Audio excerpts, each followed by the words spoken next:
Assalamualaikum warahmatullahi wabarakatuh. Salam sejahtera, shalom.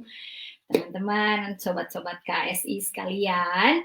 Hari ini kita ketemu lagi, kita akan bahas tentang aku dan sabar. Ini melanjutkan bahasan kita 2 minggu atau 3 minggu yang lalu yang sempat ada gangguan sinyal. Ya, akhirnya kita bisa ketemu lagi, bahas lagi.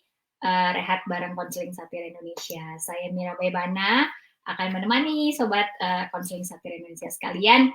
Sekitar 1 jam ke depan kita akan bahas sabar. Nah, sabar nih kayaknya sangat lekat ya, apalagi ini karena sedang bulan Ramadan gitu ya. Mau tidak mau kita diingatkan untuk lebih sabar gitu ya, sadar untuk pilihan memilih menjadi lebih sabar gitu ya.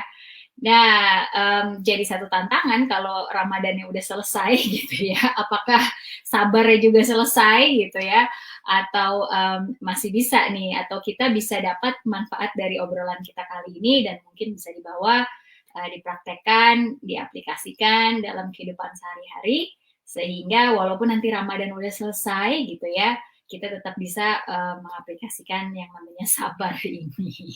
Oke.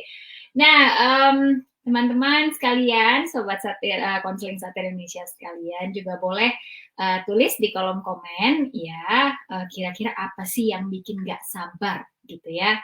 Saya kemarin sudah menuliskan di akun Instagram saya gitu ya, apa sih yang bikin nggak sabar. Nah, dari beberapa jawaban gitu ya, ada yang menjawab tidak sabar misalnya karena ada teman atau ada rekan kerja yang kerjanya itu gerasa gerusu gitu ya. Misal gerasa gerusu apa sih? Kerjanya gerasa gerusu itu artinya tidak rapih gitu ya, mungkin ya kalau diartikan di bahasa Indonesia, tidak rapih, lalu seenaknya saja mungkin ya, bisa diartikan seperti itu. Dan tidak ya, karena tidak rapi ya maka tidak sesuai dengan apa yang diharapkan gitu ya, dan mengganggu rekan kerja terutama yang curhat ini gitu ya, yang mengisi kuesioner atau mengisi polling lah ya, lebih kepada polling apa yang bikin nggak sabar. Nah, itu di dunia kerja ya, di di lingkungan kerja dengan kita dengan rekan kerja.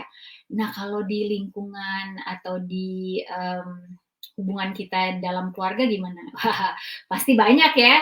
Kita misalnya hubungannya dengan orang tua kita gitu ya. Kalau orang tua kita masih ada, pasti ada segala sesuatu yang bikin kita juga nggak sabar gitu ya, atau orang tua kita nggak sabar sama kita. Nah, itu juga banyak tuh. Kemarin sempat ada yang mengisi polling juga, bilang bahwa beda parenting gitu ya. Jadi yang mengisi ini sudah menjadi orang tua gitu ya, dan dia beda pola parenting ke anaknya ya dengan orang tuanya dia ke dia waktu dia jadi anak gitu ya, sehingga waktu dia mengasuh anaknya ada perbedaan dalam parenting yang diterapkan. Nah, itu jadi nggak sabar gitu ya, karena ada perbedaan zaman ya, ada perbedaan cara melihat segala sesuatu yang berkaitan dengan pola asuh gitu. Ada apa lagi ya, kemarin itu ada yang mengisi tentang nggak sabar kalau anaknya berantem gitu ya, nggak sabar juga kalau misalnya dengar anaknya teriak gitu ya. Kalau anaknya teriak udah deh gaspol itu, jadi ngegas gitu ya, jadi keinginan untuk marah nih menggebu-gebu gitu ya, daripada dan menguji kesabaran ya kan. Nah, teman-teman, di dalam kegiatan ini Rehat bersama Konseling Satir Indonesia, kita mungkin bahas dulu artinya ya, artinya sabar. Sabar tuh artinya apa sih gitu ya? Kalau kita bahas dari KBBI ya, Kamus Besar Bahasa Indonesia. Jadi ada sabar itu yang pertama artinya ketenangan hati. Nah, ketenangan hati. Jadi hatinya tetap tenang gitu ya, walaupun menghadapi gitu ya. Jadi ada yang internal, ada yang eksternal gitu ya. Jadi internalnya tetap tenang, hatinya tetap tenang menghadapi cobaan gitu ya. Cobaan tuh bisa berupa orang yang menyebalkan gitu ya, eksternal itu bisa orang yang menyebalkan, misalnya contohnya tadi orang tua, rekan kerja, anak, pasangan, siapapun itu gitu ya, bentuknya bisa atau bisa kita yang kita anggap cobaan itu adalah relasi kita dengan orang lain gitu ya, atau juga mungkin satu kejadian gitu ya, satu kejadian atau satu keputusan misalnya gitu ya, yang tidak bisa diganggu gugat, misalnya yang harus mau tidak mau kita terima gitu ya. Jadi menghadapi cobaan itu bisa dianggap juga sebagai cobaan ya. Jadi kejadian atau orang tertentu sebagai eksternal di luar diri kita. Jadi ketenangan hati menghadapi cobaan ya, tidak lekas marah. Nah, jadi kalau lawannya gitu ya, istilahnya kalau lawannya sabar adalah marah gitu ya, lawannya marah adalah sabar gitu ya. Ini seperti dua kutub yang berbeda nih gitu ya. Jadi jangan marah gitu ya, itu maksudnya harus bersabar gitu ya. Oke, terus lebih lanjut ya, selain ketenangan hati juga tidak lekas putus asa. Nah, ini menarik ya dari KBBI. Tidak lekas putus asa. Jadi ini berkaitan dengan apa sih sebenarnya ya? Bukan hanya dengan cobaan tadi ya, dengan sesuatu yang bikin kita kesel, bikin kita pengen marah, bikin kita pengen ngegas gitu ya, yang nggak sesuai dengan harapan kita gitu ya. Tapi juga tidak lekas putus asa. Artinya kalau kita menghadapi sesuatu yang lebih sulit gitu ya, misalnya segala sesuatu yang di luar jangkauan kita, di luar kemampuan kita, sabar ini juga artinya kita nggak langsung cepat putus asa, nggak langsung cepat menyerah, nggak langsung cepat udahan ditinggal aja gitu ya. Tapi ada sabar ini juga berarti ada keinginan, ada kemauan, ada keikhlasan gitu ya untuk tetap menghadapi kondisi tersebut. Jadi bukan hanya menghindar, bukan saja lari gitu ya dari keadaan dengan jadi solusinya lari gitu ya. Jadi bukan itu. Jadi sabar itu lebih kepada tidak lekas putus asa. Jadi tetap menghadapi apa yang perlu dihadapi gitu ya, apa yang menantang atau apa yang dianggap cobaan. Lalu tidak lekas patah hati. Tidak lekas patah hati. Nah, ini juga menarik ya. Tidak lekas patah hati. Nah, artinya apa sih? Tidak lekas patah hati itu artinya kita nggak cepat baper gitu ya, nggak cepat ngambek gitu ya. Kalau menghindar itu kan ya bisa juga diartikan kita ngambek gitu ya. Kita memilih untuk tidak menyelesaikan secara lebih komunikatif gitu ya, tapi menghindar gitu ya. Jadi ketenangan hati menghadapi cobaan, menghadapi eksternal yang mungkin menyebalkan, bikin kita kesal gitu ya. Lalu tidak lekas putus asa menghadapi sesuatu yang mungkin di luar kemampuan kita gitu ya. Lalu tidak lekas patah hati, nggak langsung ditinggal gitu aja gitu ya. Nah, arti yang kedua ya itu tadi arti yang pertama aja ada 3 arti gitu ya. Ada tiga keterangan gitu. Arti yang kedua nih tenang gitu ya, sabar itu artinya tenang gitu ya. Tadi menarik sih yang pertama itu ketenangan hati ya. Berarti ini hampir sama ya. Jadi ketenangan hati, mungkin ketenangan hati ini bukan hanya hatinya saja yang tenang, tapi kita tidak reaktif ya, tidak langsung. Nah, biasanya kan tadi disebut marah dengan sabar itu dua kutub yang berbeda, dua kutub yang berlawanan ya. Artinya di sini kalau tenang itu artinya tidak langsung reaktif, tidak langsung memberikan reaksi-reaksi gitu ya, seperti misalnya tadi marah gitu ya. Lalu tidak tergesa-gesa.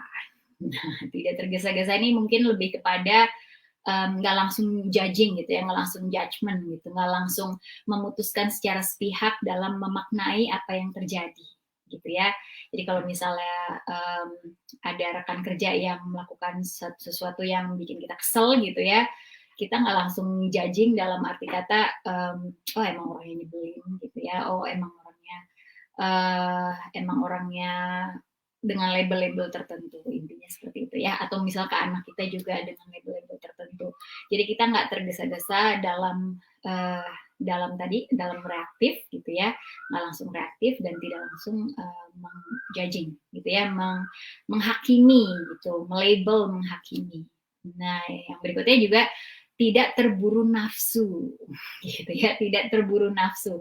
Jadi nafsu yang dimaksud sini mungkin nafsu untuk melampiaskan gitu ya, melampiaskan kekesalan kita itu tadi gitu. Jadi kita nggak suka gitu, terus kita reaktif, terus kita langsung melampiaskan. Nah, menarik ya, kadang sabar ini atau marah ya, saya bahas kebalikannya gitu ya, marah ini kadang kalau kita marah sama seseorang ya, itu bukan hanya terhadap kejadian yang terjadi aja gitu ya, apalagi kalau kita tipe orang yang mendem gitu ya, apalagi kalau kita tipe orang yang diem aja, ya berkata misalnya sabar itu terus diem aja dan nggak diselesaikan gitu ya, kita pendem aja, ini bisa jadi satu saat waktu kita marah, semua yang kita pendem ini keluar saat itu gitu. Jadi tidak terburu nafsu tuh mungkin maksudnya adalah lihatlah konteks kejadiannya gitu, jangan sampai kita misalnya kesel sama pasangan, misalnya kesel sama orang tua kita, tapi karena ada anak gitu ya, misalnya melakukan sesuatu hal kecil, hal remeh, hal receh gitu, tapi karena itu sesuatu hal yang tidak menyenangkan, yang bikin kita kesel, yang bikin kita marah gitu ya, sehingga semuanya keluar gitu ya, terlampiaskan kepada anak gitu, semuanya yang udah kita tahan-tahan gitu ya, udah berusaha kita sabar-sabarin gitu ya, akhirnya keluar semua ke anak. Nah itu, jadi ada banyak arti ya dari sabar ini yang kita bahas dari Kamus Besar Bahasa Indonesia gitu. Oke. Nah, kalau kita bicara sabar ya, selain tadi artinya, kita juga bisa lihat ini sabar itu bisa dilihat dari dua sudut pandang gitu ya. Kalau kita mau menguasai bagaimana caranya supaya lebih sabar gitu ya, ini bisa dilihat dari dua sudut pandang. Yang pertama itu adalah sudut pandang tanggung jawab kita terhadap diri kita sendiri ya. Jadi tanggung jawab kita terhadap diri kita sendiri artinya apapun ya kejadiannya, apapun atau siapapun orangnya yang bikin kita kesel gitu ya, ini adalah tanggung jawab kita pribadi untuk memberikan respon gitu ya, bukan reaksi tapi respon. Kita bertanggung jawab atas apa yang kita katakan, apa yang kita rasakan, apa yang kita pikirkan gitu ya, sehingga ini semua difilter dulu, baru kita lontarkan, baru kita ucapkan gitu ya, sebagai sebuah bentuk komunikasi terhadap orang yang misalnya bikin kita kesal ini gitu ya. Jadi bisa dilihat dari sudut pandang tanggung jawab kita terhadap diri kita sendiri gitu ya. Kenapa kita harus sabar ya? Pertama tadi adalah tanggung jawab kita terhadap diri kita sendiri. Kalau dikatakan tidak sabar artinya kita lupa tuh tanggung jawab terhadap diri kita sendiri, kita langsung melampiaskan itu kepada orang lain atau orang yang bikin kita sabar. Nggak sabar gitu ya, orang yang bikin kita marah. Seperti itu. Lalu yang kedua, sudut pandangnya adalah sudut pandang yang berbeda. Sudut pandang dari eksternal, ya, sudut pandang orang lain. Dalam arti kata, apakah kita rela, apakah kita mampu, apakah kita ikhlas gitu ya, untuk memfasilitasi gitu ya, atau kita memberikan gitu ya tanggung jawab ini, tanggung jawab dari diri kita sendiri juga gitu ya, kepada orang lain untuk kita mempunyai satu komunikasi atau satu koneksi yang lebih mendalam gitu ya. Jadi tadi yang pertama dilihat dari sudut pandang tanggung jawab kita terhadap diri kita sendiri, yang kedua adalah tanggung jawab kita terhadap orang lain gitu ya. Tanggung jawab kita terhadap orang lain artinya yang pertama itu terhadap kematangan, kedewasaan, proses perkembangan diri kita sendiri gitu ya, apakah kita mau jadi orang yang lebih baik, ini kan pilihan gitu ya. Yang kedua, sudut pandangnya adalah apakah kita mau punya relasi yang lebih baik gitu dengan orang lain. Jadi sosial gitu ya, lebih interpersonal gitu. Kalau yang pertama intrapersonal, kalau yang kedua interpersonal. Jadi bisa dilihat dua sisi itu gitu ya. Dan dua sisi ini masing-masing apapun yang kita pilih gitu ya, mau itu intrapersonal, mau itu interpersonal gitu ya, ini bisa membantu kita untuk lebih sabar gitu ya. Kalau kita ambil tanggung jawabnya terhadap tadi pertumbuhan kita atau pertumbuhan relasi yang lebih baik. Nah, kalau pertumbuhan diri itu penting ya, karena kan kita hidup gitu ya, supaya hidup kita lebih bermakna, maka kita perlu belajar menjadi lebih baik ya kan. Kita perlu belajar apa sih yang perlu diperbaiki dari kualitas pribadi kita, misalnya gitu ya, sifat-sifat kita, kebiasaan-kebiasaan kita gitu ya. Ini akan menimbulkan satu kepuasan hidup kan, satu kepuasan hidup terhadap diri kita sendiri karena kita berhasil memperbaiki diri. Nah, kalau yang kedua, relasi terhadap orang lain juga baik ya, karena kan di dunia ini kita nggak hidup sendiri gitu ya, kita juga butuh support dari orang lain, kita juga bisa bermakna kalau kita mensupport orang lain gitu ya. Jadi bisa dilihat dari dua sisi. Nah, teman-teman mau pilih sisi yang mana gitu ya. Dua-duanya boleh, salah satu juga boleh. Ini akan membantu kita untuk tahu gitu ya, untuk paham kenapa kita memilih untuk sabar gitu ya. Oke. Nah, berikutnya gitu ya. Apa sih hal-hal apa sih yang berkaitan dengan sabar nggak sabar ini gitu ya. Yang pertama nih saya menemukan ada 4 gitu ya, ada 4 hal yang berkaitan dengan konteks gitu ya, apa yang bikin kita nggak sabar gitu ya. Yang pertama itu terhadap proses. Nah, gitu ya. Kita kadang nggak sabar loh sama diri kita sendiri ya. Kita nggak sabar sama proses perkembangan diri kita sendiri, proses pertumbuhan diri kita sendiri. Ya, misalnya kita yang awalnya tidak tahu atau tidak menguasai satu skill, satu kemampuan gitu ya, misalnya dalam bidang pekerjaan atau misalnya dalam bidang menjalani kehidupan berpasangan, misalnya ya ada satu hal yang mau kita perbaiki, dan untuk memperbaiki sesuatu atau untuk belajar satu hal itu kita butuh proses, ya kan? Kayak misalnya dulu waktu kita naik sepeda, kita belajar naik sepeda misalnya ya waktu kecil, itu kan butuh proses, butuh latihan, butuh menerima kegagalan gitu ya. Sama kayak belajar sabar itu pun butuh proses gitu ya. Kita bisa nggak sabar karena kita nggak bisa sabar gitu ya. Jadi ada lapisan di dalam lapisan gitu ya, intinya seperti itu. Nah, jadi konteks bicara sabar ini ada terhadap proses gitu ya, misalnya proses diri kita sendiri, pertumbuhan kita, perkembangan kita, baik itu secara psikis, baik itu skill-skill tertentu yang kita butuhkan gitu ya, skill-skill dalam hidup yang kita juga butuhkan, kemampuan melakukan segala sesuatu gitu ya, itu butuh proses. Nah, kadang kita suka nggak sabar sama proses kita sendiri, ya itu nggak sabar terhadap diri sendiri. Kalau terhadap orang lain gimana? Kita juga suka nggak sabar loh sama proses orang lain. Ya, misalnya ada tadi ya rekan kerja yang mungkin ada satu masalah tertentu, ada ketidakmampuan menguasai satu hal gitu ya, ketidakmampuan mengerjakan satu hal misalnya.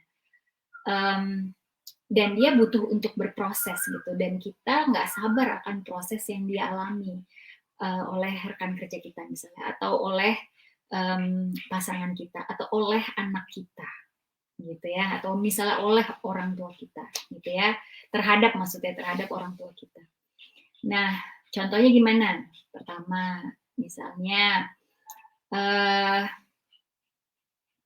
ada kalanya gitu ya, anak itu butuh berproses karena apa yang dia akan kuasai itu sesuatu yang sebelumnya tidak pernah dia kuasai gitu ya. Jadi misalnya anak belajar satu hal, Kalau saya pakai contoh misalnya anak saya gitu ya, belajar satu hal, dia tertarik pengen masak gitu ya, dia si Ali ini pengen tertarik pengen masak, pengen ikutan. Nah, koordinasi tangan ya untuk anak misal umur 3 tahun, kita nggak bisa berharap semuanya sangat rapih gitu ya, semuanya sangat bersih gitu. Kenapa? Karena proses dia belum sampai ke situ gitu, kemampuan dia belum sampai ke situ. Dan kita butuh sabar terhadap proses anak gitu ya, terhadap proses Ali misalnya, dalam hal ini saya dengan anak gitu ya. Sama dengan sobat konseling Satir Indonesia sekalian, misalnya konteksnya adalah kepada anak gitu ya, kita lihat dulu nih anak kita ya sedang dalam apakah dia butuh waktu untuk menguasai satu skill tertentu gitu ya. Mungkin kita nggak sabar karena kita pengennya dia langsung bisa gitu, pengennya dia langsung jago gitu, nggak perlu diajarin misalnya, nggak perlu ditemenin, sudah langsung tahu, sudah langsung berubah misalnya gitu ya. Nah, ini juga menarik nih karena di saat kita punya harapan orang lain akan berubah gitu ya, dan perubahan ini kan butuh proses, butuh waktu. Nah, kadang kita nggak sabar dengan proses itu karena kita tidak mau melewatkan waktu yang terlalu banyak gitu ya. Kita mau hasil yang cepat, kita mau yang instan. Itu yang bikin kita nggak sabar gitu ya. Jadi kalau berkaitan dengan segala sesuatu yang ada hubungannya dengan proses, nah teman-teman mungkin kita perlu melihat nih, kita marah karena ini tidak langsung terjadi gitu ya, atau apakah orang yang bikin kita kesel, bikin kita nggak sabar ini butuh proses gitu ya.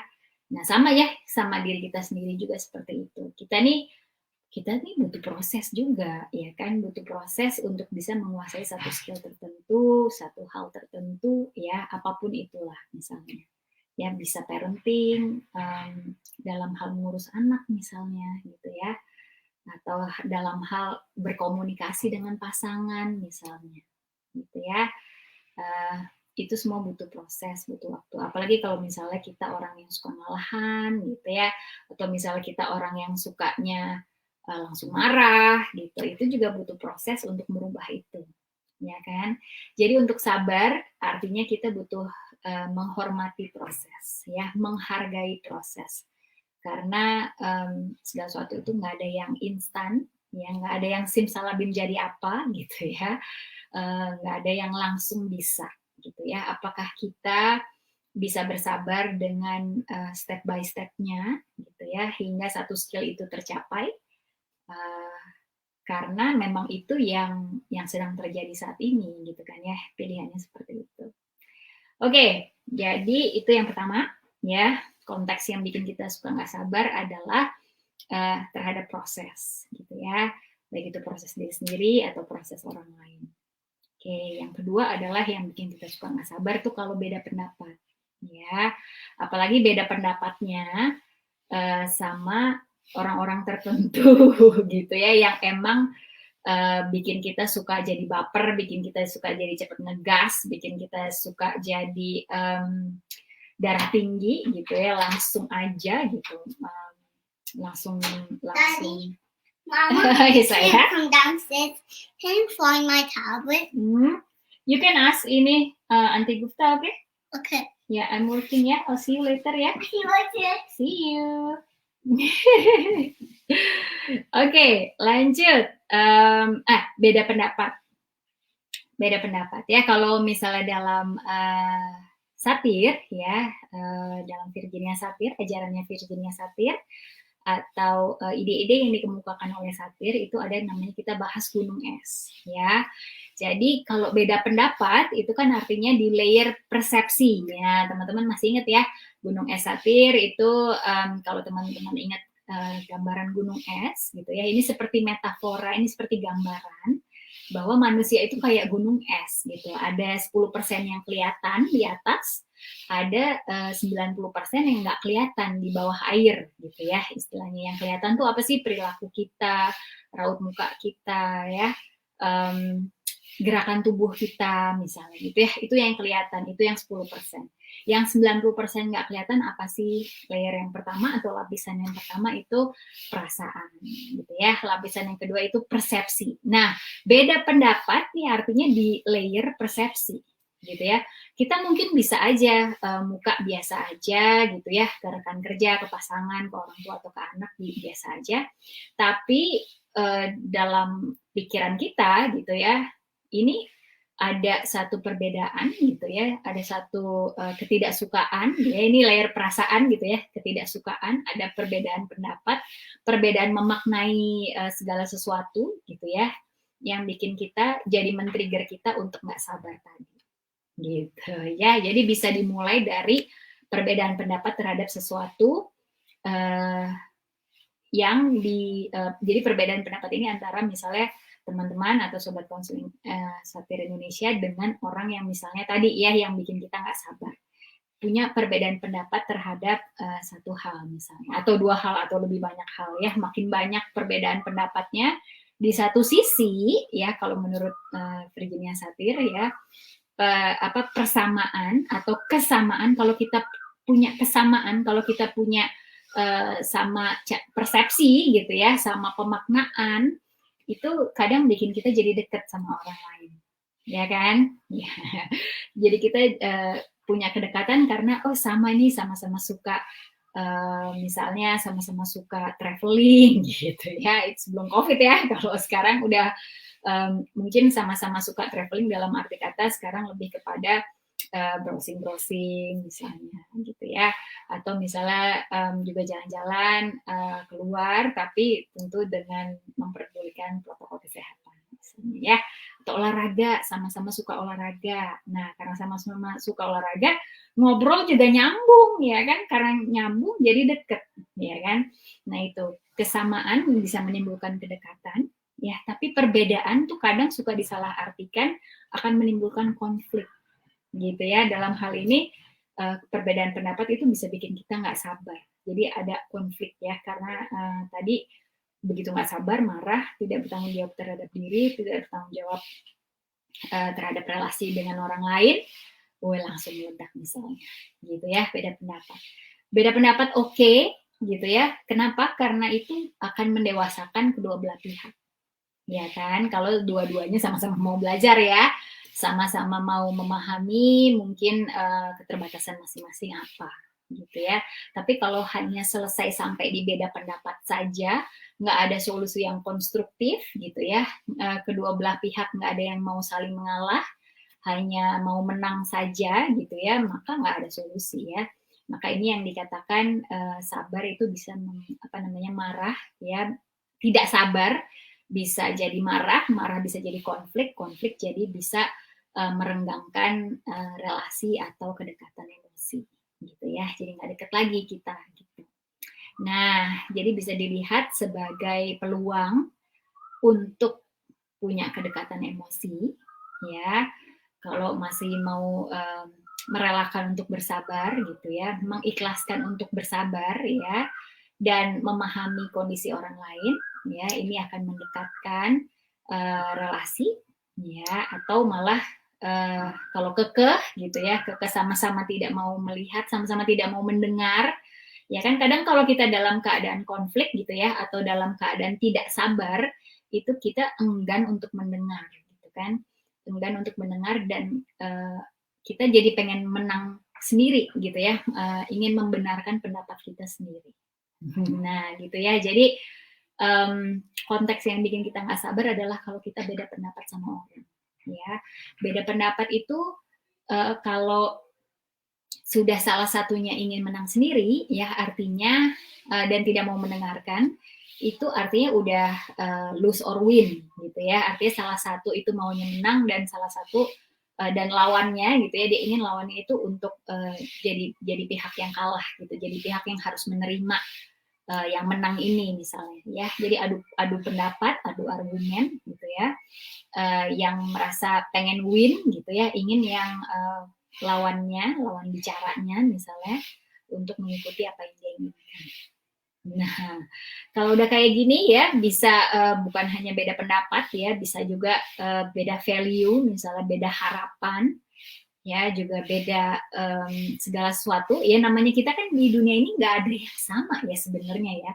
Maksudnya orang yang kembar identik sekalipun gitu ya, itu nggak sama plek 100% gitu ya, pasti ada bedanya.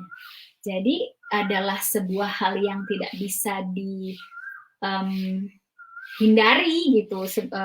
Perbedaan ini tuh adalah sebuah hal yang nggak bisa dihindari.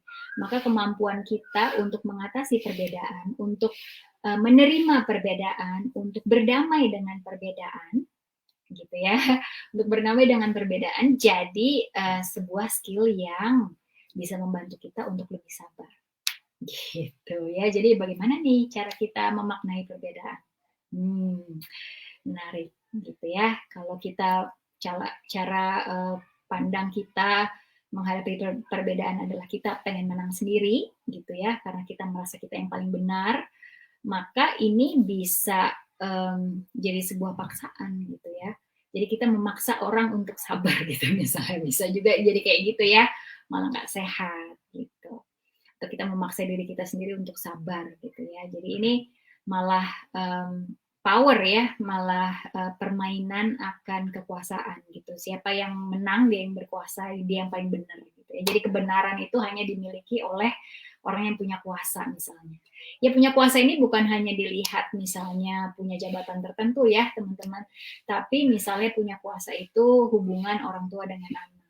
Nah misalnya ya, hubungan orang tua dengan anak, berarti kan yang punya kuasa lebih itu dipastikan ya, diprediksi itu adalah orang tua, karena orang tua itu mengatur anak, mengurus anak, memelihara anak, sehingga dianggap punya kuasa penuh atas anak gitu ya. Sama ya sama kehidupan berpasangan. Nah, salah satu pasti ada yang punya kuasa lebih gitu ya. Nah, jadi nggak sehat kalau kuasa ini disalahartikan ya sebagai menguasai gitu ya, menguasai pasangan misalnya, menguasai anak. Menguasai itu artinya kita sama sekali tidak peduli apa kebutuhan pasangan, kita sama sekali tidak peduli apa kebutuhan anak gitu ya. Kita tidak mau mendengarkan apa sih yang dibutuhkan, yang sebetulnya diinginkan gitu ya. Jadi sabar nggak sabar ya, ini dari beda pendapat, beda value yang akhirnya berujung dengan games ya, games atau permainan akan kekuasaan gitu ya. Perang akan kekuasaan, siapa yang menang, siapa yang berkuasa gitu ya, siapa yang paling benar. Nah, itu ya yang kedua. Oke, jadi yang pertama terhadap proses, yang kedua terhadap beda pendapat. Jadi kalau kita udah punya beda pendapat, hati-hati, ini akan menguji gitu ya. Harap sabar, ini ujian gitu ya, sabar apa enggak, itu kalau dimulai dari kita beda pendapat. Gitu. Berikutnya ada kita kadang nggak sabar terhadap aturan. Nah, aturan ya, karena aturan itu kan fungsinya mengatur gitu ya. Kita suka nggak sabar terhadap aturan yang ditetapkan, misalnya yang sudah disetujui bersama gitu ya. Kita nggak sabar kenapa? Karena kita tidak menerima satu kenikmatan misalnya ya, satu manfaat misalnya, manfaat secara subjektif juga ya, dari adanya aturan itu. Kita merasa terkekang gitu ya, dalam waktu yang lama terutama. Dan aturan ini juga bisa diartikan dua ya teman-teman ya, aturan yang tertulis dan aturan yang tidak tertulis. Nah ya, bear with me, akan saya jelaskan ya, aturan tertulis itu maksudnya apa. Misalnya, jangan buang sampah sembarangan gitu ya, udah ditulis nih, jangan buang sampah sembarangan, tapi tetap aja karena kita nggak sabar untuk nyimpen sampah itu dimanapun gitu ya, kita pengen buang ya kita langsung buang aja gitu ya, padahal udah ditulis jangan buang sampah sembarangan. Itu aturan yang tertulis ya, contohnya kan bukan hanya itu aja, misalnya kita pakai kendaraan atau transportasi umum milik pemerintah, itu kan pasti ada aturan-aturan ya teman-teman ya. Jadi segala suatu aturan yang mengatur kehidupan kita bersama dengan orang lain, kadang itu jadi bikin kita nggak sabar. Ya, kita pengennya cepet-cepet aja gitu ya. Jadi kayak misalnya lampu lalu lintas, lampu merah ya. Lampu merah harusnya kan berhenti. Nah, ini kan hal yang sepele ya, teman-teman ya. Sudah ada aturannya, sudah disepakati di seluruh dunia ini ya. Di Pakistan juga kalau lampu merah itu berhenti mobil-mobil semuanya. Nah, saya juga heran ya, tapi kenapa tetap aja ada orang yang melanggar lampu merah tadi ya, lalu lintas, dia tetap aja jalan misalnya. Nah, ini juga artinya ya adanya aturan sebetulnya mengatur ya, tapi kita suka nggak sabar dengan aturan itu karena aturan itu tidak mengenakan untuk kepentingan kita pribadi. Nah, masalahnya kalau kehidupan bersama, kehidupan sosial, ya sama-sama nggak enak supaya sama-sama enak gitu loh. Sama-sama nggak enak tuh maksudnya gimana? Sama-sama mengatur gitu ya, meregulasi emosi masing-masing, meregulasi diri sendiri, diri masing-masing, sehingga kita kehidupan bersama ini jadi saling menghormati, saling menghargai, saling menguntungkan, saling aman, saling nyaman gitu. Ya, jadi itu aturan tertulis. Nah, ada yang kedua, aturan tidak tertulis. Nah, aturan tidak tertulis itu gimana? Dalam keluarga kita, nah ini dari Virginia Satir ya, Virginia Satir tuh bilang, dalam keluarga kita, sewaktu orang tua kita mengajarkan tentang value, tentang nilai-nilai gitu ya, nilai-nilai kehidupan, nilai-nilai yang harus kita punya gitu ya, moral-moral yang harus kita punya dan bisa kita aplikasikan dalam kehidupan kita, itu adalah disebut sebagai aturan keluarga tidak tertulis gitu ya. Jadi nggak ada sebetulnya yang ditulis di tembok rumah kita bahwa orang tua selalu benar gitu ya misalnya ya, nggak ada yang nulis gitu, tapi seisi rumah itu udah tahu gitu ya bahwa kalau anak benar artinya adalah anak tetap salah gitu ya, karena yang paling benar adalah orang tua gitu ya. Jadi Virginia Satir menyadari akan hal itu. Jadi bukan hanya aturan tertulis saja gitu ya dalam kehidupan bernegara, tapi dalam kehidupan bersama dalam keluarga itu ada namanya aturan tidak tertulis ya. Nggak tertulis itu artinya nggak ada tulisannya, kita nggak pernah lihat ditulis dimanapun gitu ya, tapi dipatuhi oleh semua anggota keluarga dan ada sanksi-sanksi tertentu jika aturan itu dilanggar gitu ya. Bisa sanksi dari sesama anggota keluarga gitu ya, bentuknya apa? Mempermalukan gitu ya, dasar kamu anak misalnya gitu ya, nggak sopan, nah, nggak apa namanya ya, nggak patuh sama orang tua, anak kurang ajar gitu. Ya itu misalnya bentuk sanksi ya, bentuk sanksi yang diberikan kalau kita melanggar aturan keluarga tidak tertulis itu. Nah, aturan keluarga tidak tertulis ini sebetulnya gitu ya perlu diupdate, perlu diupgrade setiap waktu. Karena sebetulnya ini diturunkan udah dari nenek moyang kita dulu gitu ya, yang mungkin sekarang saat ini udah nggak cocok dalam menjalani kehidupan kita sekarang gitu ya. Kayak misalnya tadi ya, orang tua selalu benar. Ya ada kalanya loh orang tua itu juga nggak benar gitu. Ada kalanya loh orang tua juga bikin kesalahan. Ya, jadi orang tua perlu minta maaf misalnya, perlu mengakui pernah berbuat salah. Nah, ini justru akan menambah kedekatan emosi loh dengan anak gitu ya. Nah, sabar nggak sabar, apakah kita ngerti dengan aturan keluarga tidak tertulis kita? Nah, ini bisa nih saya ajak teman-teman ya di sini. Mungkin tulis di komen. Wah, ini ada Ibu Windy. Gerasa gerusu artinya buru-buru, Mbak. Iya. Oke, ada Ibu Citra. Halo Mbak Mira, selamat menunaikan ibadah puasa. Terima kasih Ibu Citra. Ini juga Bu Windy juga ya, selamat puasa Ibu Windy. Dan teman-teman Sobat Konseling Satir Indonesia sekalian. Iya, tadi gerasa gerusu dibahas di awal ya, saya baru lihat komennya. Sorry nih. Oke, jadi itu ya berkaitan dengan aturan keluarga tidak tertulis. Ya, mungkin ada kaitannya juga nih Ibu Windy ya.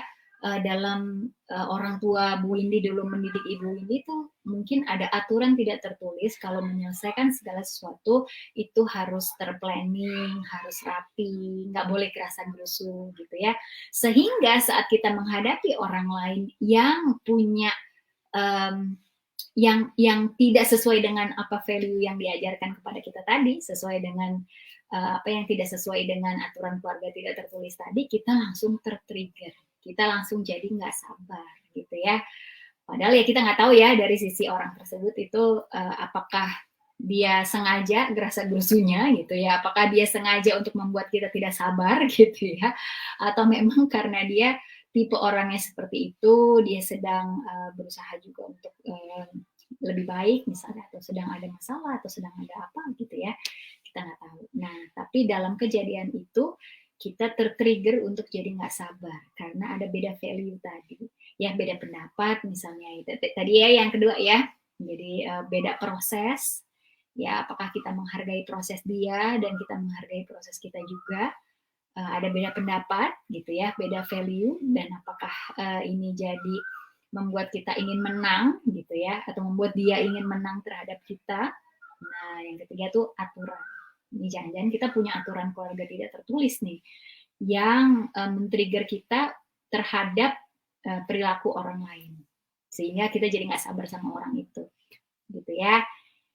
Jadi seperti itu yang ketiga. Nah, yang keempat sekarang itu adalah kita kadang nggak sabar karena kita sulit untuk menunda kenikmatan, menunda mendapatkan sesuatu yang menyenangkan buat kita saat itu juga, gitu ya.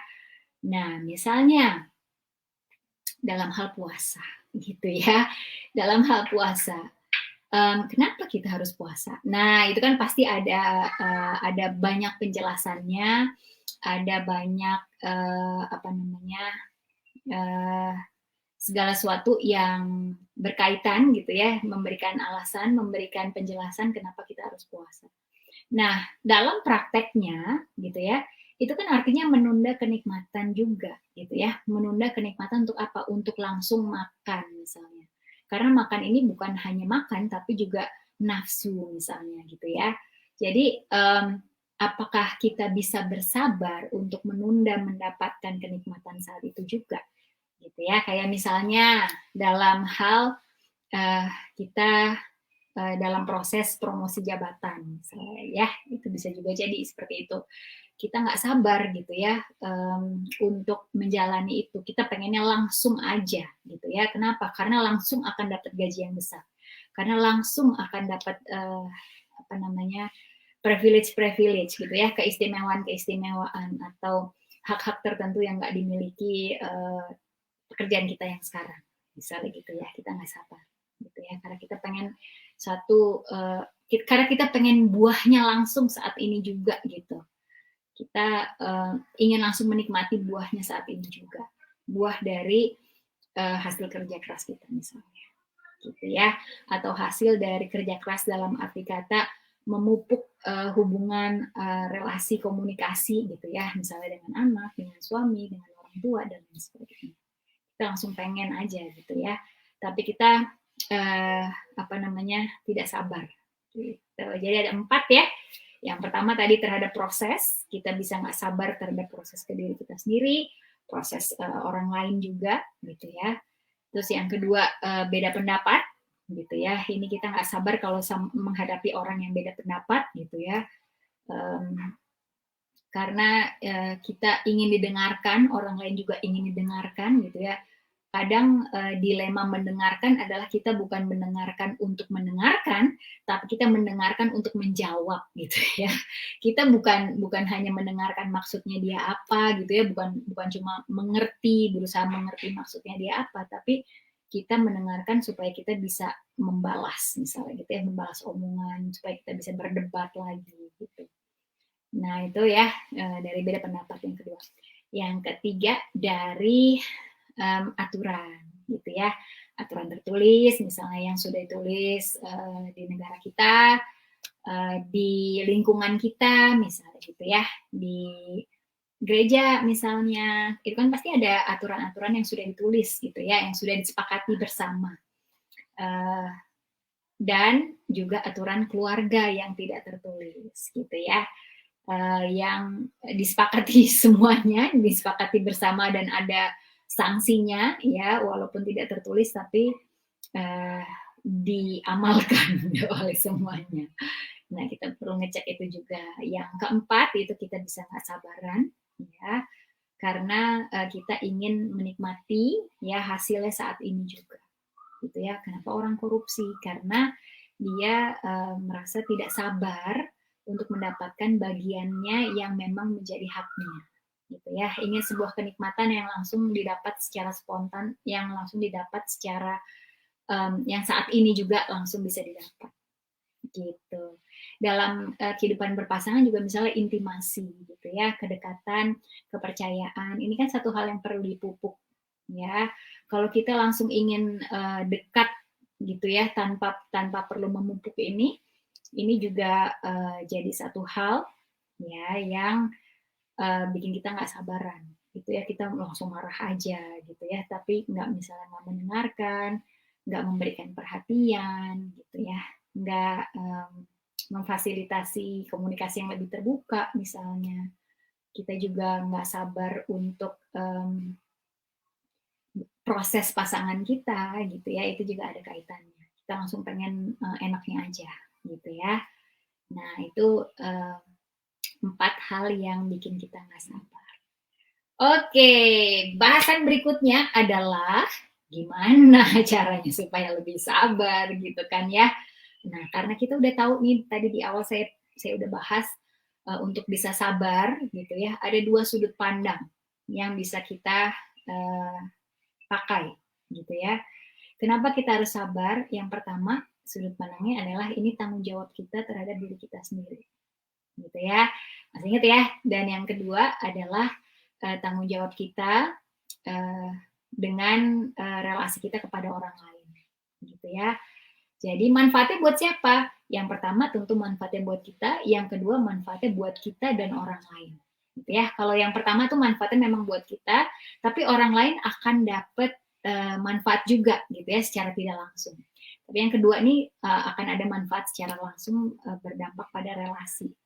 Contoh yang pertama misalnya apa? Saya jelasin lagi ya, yang berdampak tidak langsung. Misalnya kalau kita jadi lebih sabar ya berkaitan dengan ini, orang lain tuh akan melihat, oh gitu ya caranya supaya lebih sabar misalnya gitu. Oh si ibu ini tuh lebih ngertiin anaknya loh, bisa nggak langsung gitu ya, nggak langsung marah misalnya. Lihat deh anaknya jadi anak yang terbuka gitu misalnya ya. Kita kan bisa memodel orang lain gitu ya. Nah teman-teman kan juga pasti punya ya satu figur tertentu yang memang bisa kita jadikan teladan. Nah jadi orang yang sabar. Nah itu dia tentu melakukan tugasnya ya, melakukan tanggung jawab terhadap dirinya sendiri untuk bisa lebih sabar ya kan. Tapi kita yang melihat itu jadi termotivasi, jadi terstimulasi gitu ya, jadi terinspirasi untuk mengikuti orang tersebut. Nah gitu ya. Oke, sekarang yang pertama tanggung jawab terhadap diri kita ya.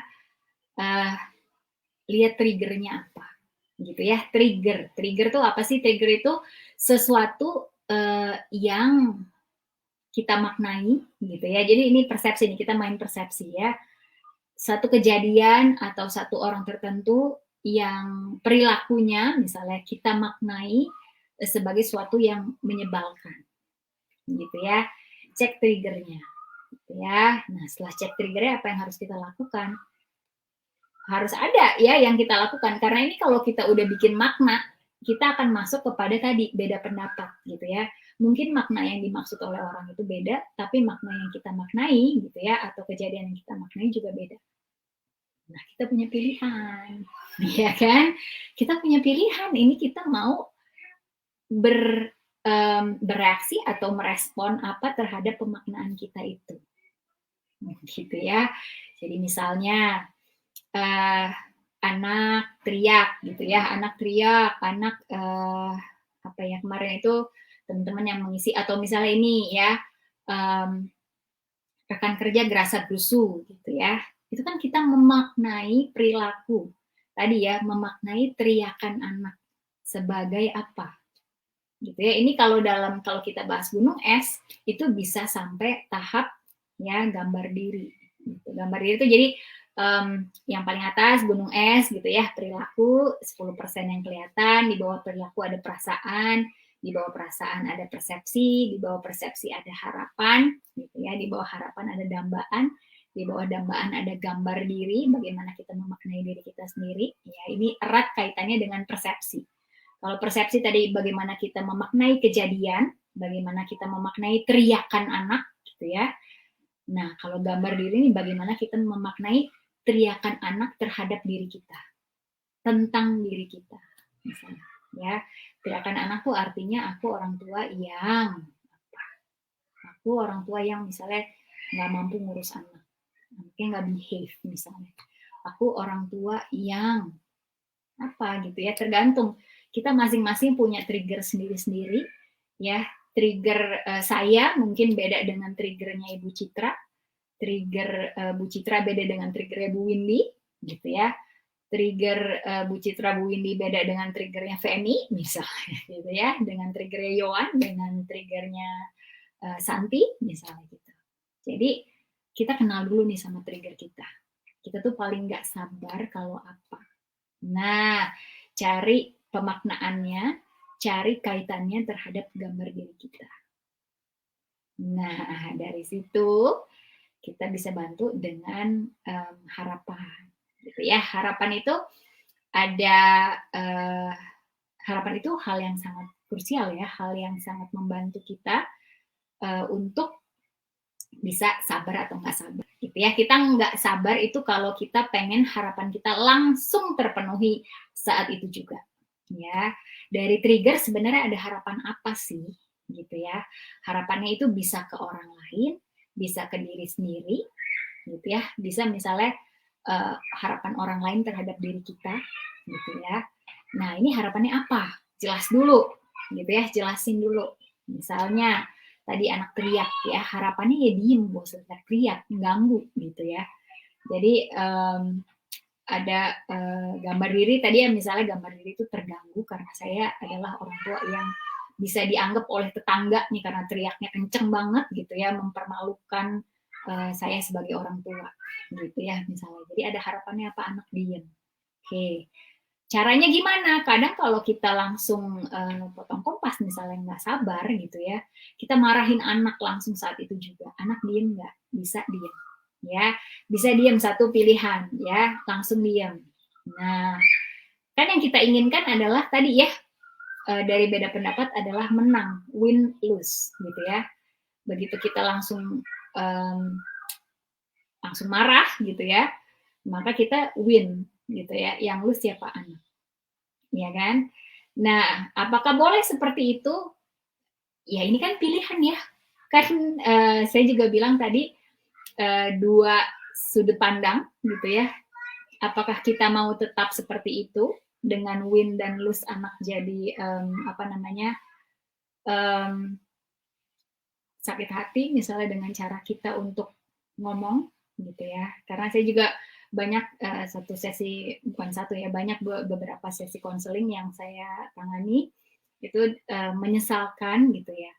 Kenapa sih orang tua saat itu harus terlalu kasar ngomongnya, merendahkan misalnya ngomongnya, mempermalukan misalnya ngomongnya, itu jadi satu luka tersendiri yang bisa dibawa sampai dewasa gitu ya. Jadi pilihannya sama kita, balik ke kita lagi gitu ya. Kita mau solusi yang cepat tapi nyakitin buat anak gitu ya, atau solusi yang berbeda, solusi yang lebih sabar tadi gitu ya. Solusi yang lebih sabar buat apa sih? Satu, tadi buat perkembangan diri kita juga, proses perbaikan diri kita juga, dan relasi kita dengan anak misalnya, atau dengan rekan kerja, atau misalnya dengan pasangan gitu ya.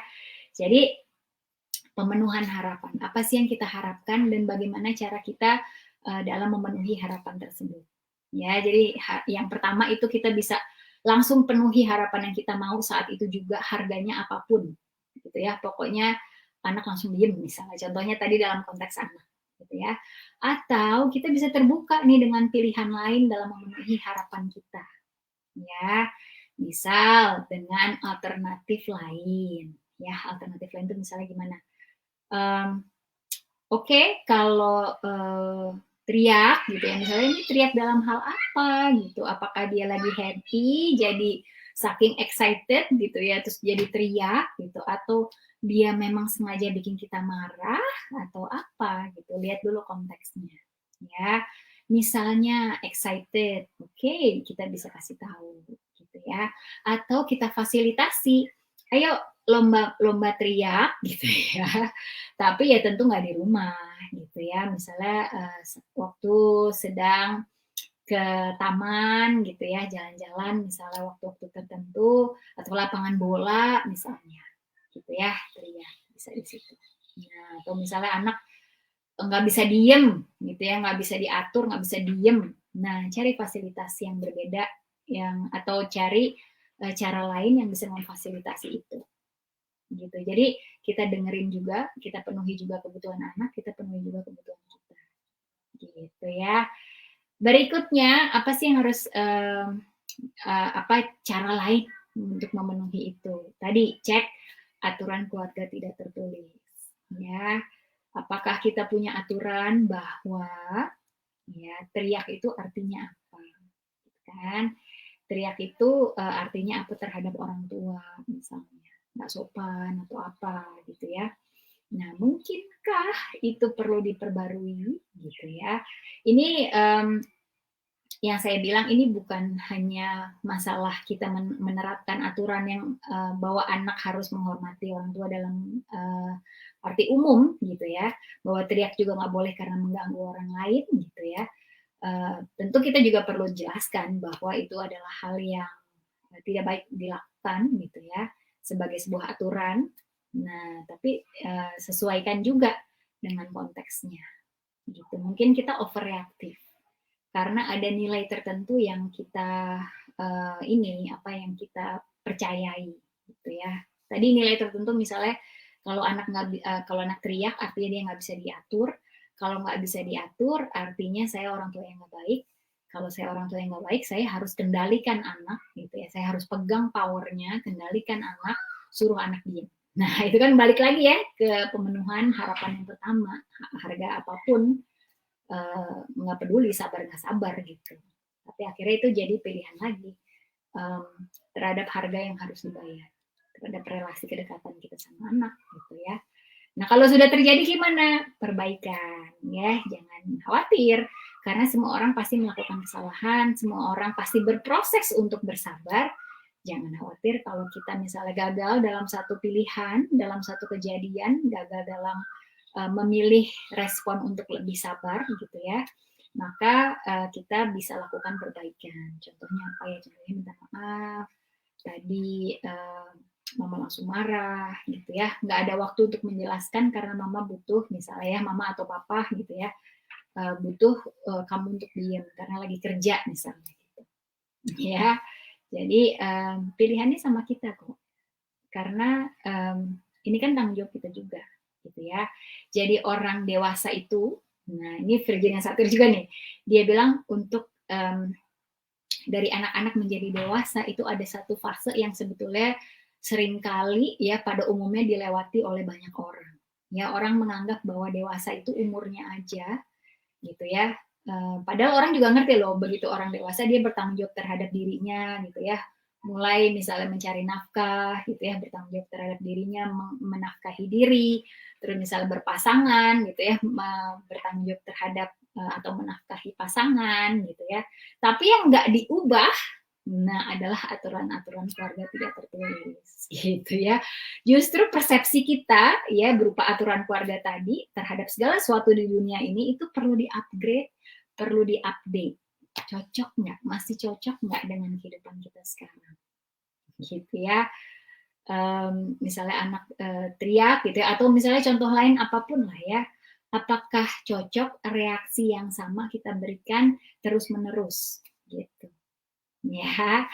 Oke, seperti itu. Jadi mulai dari persepsi, mulai dari pemaknaan kita, cek lagi harapan kita, Ya, harapan itu nggak hanya dipenuhi dari satu hal saja, yaitu dengan marah, tapi bisa juga difasilitasi dengan banyak hal, gitu ya. Bahkan sampai pemenuhan harapan berupa melepaskan sesuatu yang emang udah nggak cocok. Tadi misalnya aturan keluarga yang udah nggak cocok, ya lepaskan gitu. Itu yang namanya ikhlas gitu ya.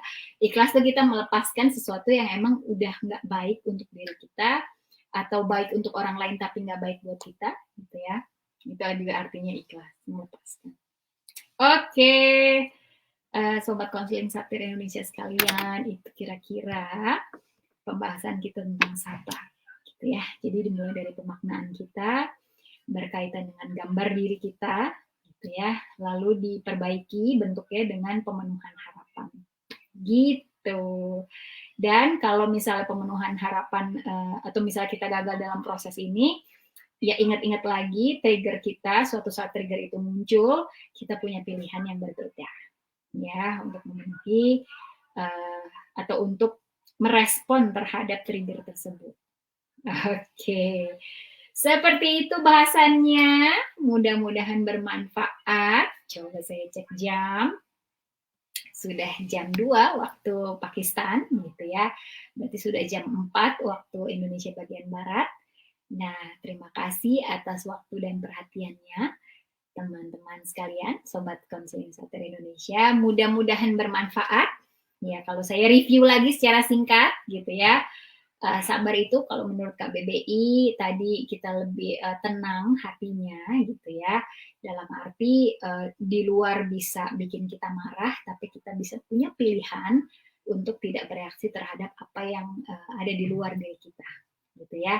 Atau misalnya sabar terhadap diri, ya kita punya reaksi bagaimana lebih melakukan atau memilih segala sesuatu, cara berpikir tentang diri kita yang lebih mengasihi diri kita dan lebih menghargai proses kita gitu ya. Lalu ada 2 sudut pandang, tanggung jawab kita terhadap diri kita sendiri, itulah kenapa kita harus memilih sabar, atau punya pilihan untuk memilih lebih sabar gitu ya. Atau kita juga bisa melihat ini sebagai tanggung jawab kita dalam relasi kita dengan orang-orang terdekat kita ya. Lalu ada 4 hal yang bikin kita nggak sabar ya, yang bikin jadi trigger. Satu, berkaitan dengan proses diri sendiri maupun orang lain. Yang kedua, itu berkaitan dengan beda pendapat. Ya, beda pendapat itu justru bisa menumbuhkan kedekatan, ya, dan juga bisa memperdalam koneksi, gitu ya.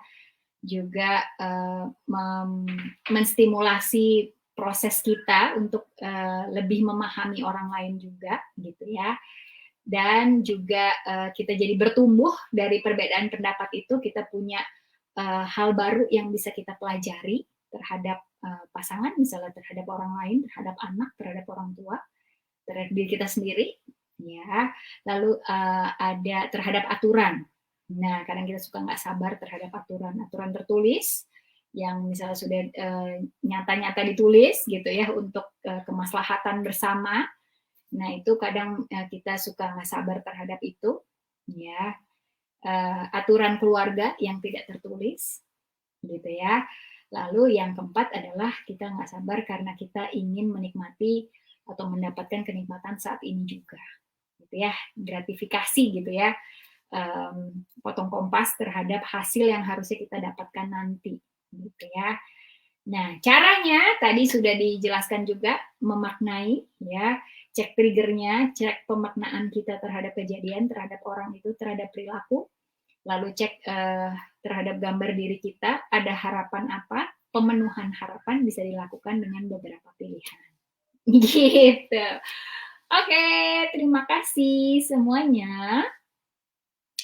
Terima kasih Femi, ini sudah menemani Konseling Satir Indonesia, saya Mira Baibana. Ya, berterima kasih juga terhadap Sobat Konseling Satir Indonesia yang sudah mengikuti. Kita ketemu lagi dalam rehat bersama atau rehat bareng Konseling Satir Indonesia di kesempatan berikutnya. Sampai ketemu lagi. Semoga semakin sabar.